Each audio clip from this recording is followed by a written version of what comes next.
Welcome back, KRON 4 News Weekend. So, as I said, our next guest is one of the least honest men in America. No, he was one of the least honest men in America in pursuit of the American dream. He wrote a book called The American Dream, spent a year researching this, walking in the shoes of carnies, arms dealers, immigrant dreamers, pot farmers, and Christian believers. So, basically, you just decided that you were going to make up stories about yourself and get into these various different environments. Well, what I wanted to do is, the American dream is a very broad term, so I wanted to live many people's perceptions of the American dream by walking in their shoes. Everything from right wing to left wing to carnies to arms dealers and everything else in between. Or maybe like 6 more things in between, really.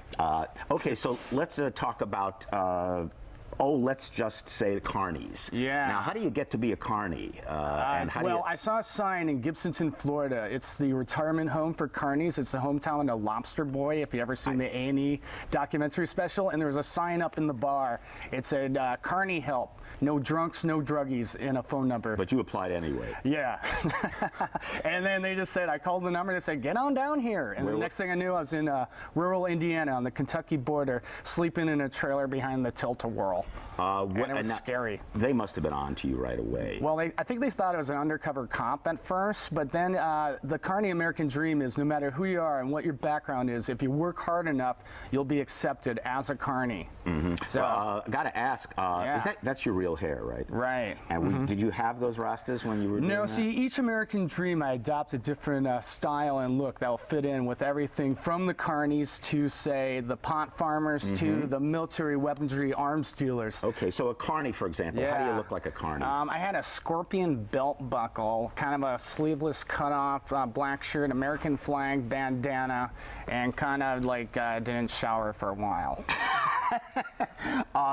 You managed to get onto a game show and talk about a sellout. And that's an American dream, because we live in a scratch card society where the American dream used to be work really hard and you can earn a lot of money. Now we want just instant gratification. So I want to live that American dream by getting on the game show Whammy. And by being what game show people are, is a big over-the-top idiot jumping up and down, hugging perfect strangers. And in the end, I failed my mission because I ended up winning $12,000. So I'm so sorry. I know. I actually became what I wanted to satirize. But I lived the American dream. That's another American dream lived. So you made $12,000, and yet you went on to other dreams. For example, you decided to get on the dating Blind Date. Blind Date. TV another show. American dream is to be a reality TV star. So I got on the granddaddy of them all, Blind Date, which is they match 2 people up. You go out on a date.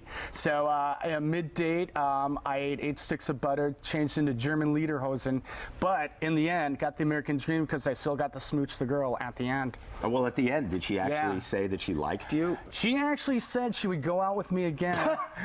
I, in turn, said I'd rather be hit in the back of the head with a shovel. And did she hit you in the back of the head with a shovel once you said that? No, they put you off in separate areas when you say that, but they actually cut it out of the final edit because I guess that didn't sound so proper. Yeah. But I lived the American dream. Another American dream lived. Being a reality, made it, and people can actually see it on TV. And kissing a girl on national TV on a dating show. Check it off the list. You joined a swingers club. Yeah, in the East Bay. Again, I have to ask, with that hair or without it? You know, like I said, it's changing into different looks. You change different looks. I'm just curious if that was a swingers look. Yeah. I went to the Swingers Club. That's been going on for 35 years, every Saturday in the East Bay, and I'd have to say some of the original cast members were there. So if you ever want to see what it's like to, if your parents having sex, what that visually would be like, that would be the place. Well, it is actually the least erotic chapter in the entire book, I got to tell you, folks. Yeah, I don't recommend eating the peel and eat shrimp they had in the food buffet.